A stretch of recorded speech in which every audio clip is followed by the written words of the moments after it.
So by the end of this video, you're going to be able to hit that driver longer, straighter, more consistently. Now, on that note, we look at the professional game right now. Bryson DeChambeau. 2 words, oh my. How far is he hitting it right now? Please do comment down below. What do you think of his swing? In my opinion, it is nothing less than absolutely phenomenal. Some speed, some power, and he's going to be tearing up the game for a long while. Now, the thing with this is I hope he can stay injury free. I think that's a big thing for him.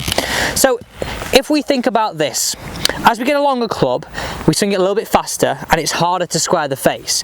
Also, that face is a little bit flatter relative to like a sand wedge. So we have to be more aware of what we're doing. And our only contact with the golf club and how we hold it is through our hands. So 2 key points here, and the first point is all about grip, is making sure it's in the fingers, not in the palm.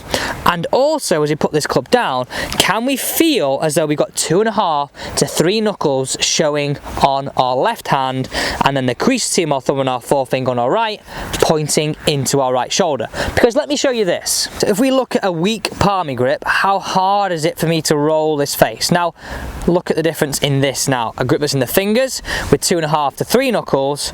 Look at the difference of the mobility in my wrist. So for you squaring the face, it is super important to have it in the fingers and 2.5 knuckles showing. Let's hit this one away for point number 1. We can add speed, we can add absolute power, but not the worry of it going way off to the right. Let's jump into point number 2. Point number 2 is all about having a wide takeaway. All the commentators say it, well, Rory, how wide is this takeaway? So my key point for you here is, at the first parallel with the arm parallel to the ground, can we feel as though we've got a band stretching that goes from our left foot to our hands? Can we feel we've got as much tension on the band, no slack, we've got as much tension on the band with a good turn? Now, I want you to be wary of this. I don't want this to become a movement off the golf ball. I want you to feel that we create a move and a turn around ourselves, but create that tension on the band. So adding in the grip, adding in the takeaway, this is what we want to see.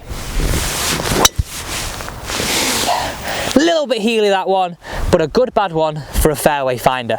Now time for tip number 3. Before we get into tip number 3, I just want to say a massive thank you to you for clicking on today's video. Thank you so much for your support. I really do appreciate it. And if you're brand new to the channel, 1, welcome to the channel, and number 2, I would really appreciate it if you could hit that big red subscribe button. That's that one down there. And at any point, if you're enjoying the rest of these tips, number 3, 4 and 5, please do hit that thumbs up button as well.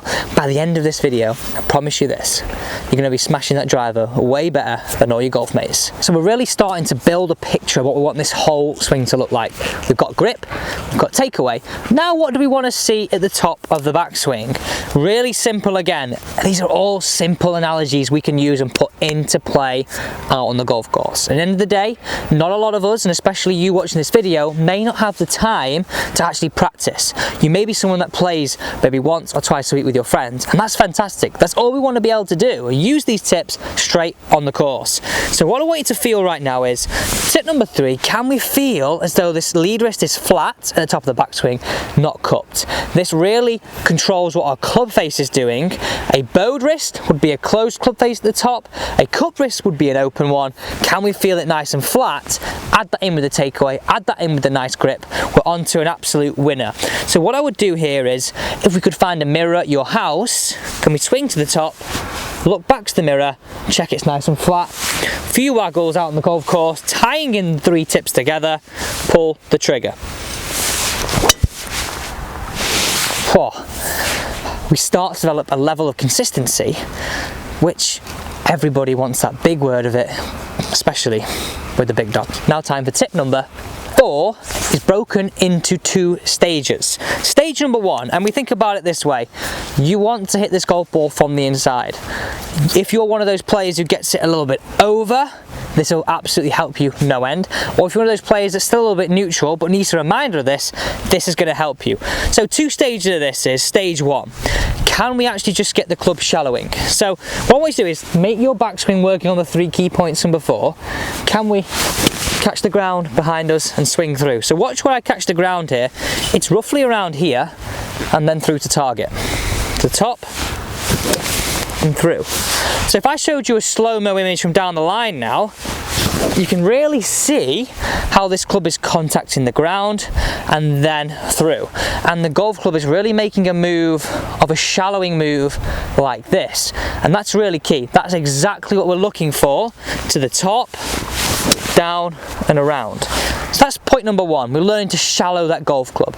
Point number two, and this is the gold dust moment right now, which is why it's important to have a good takeaway, it's important to have a good grip and a flat lead wrist at the top of the backswing. We're looking to have that feeling of strengthen the face. So can we add in all the points, strengthen the face and shallow the club?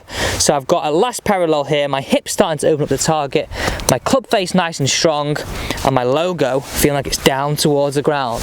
So build it in stages. To the top, practice swing it, catching the ground behind you. Second practice swing, pump it in there, up and through. Now time to pull that trigger.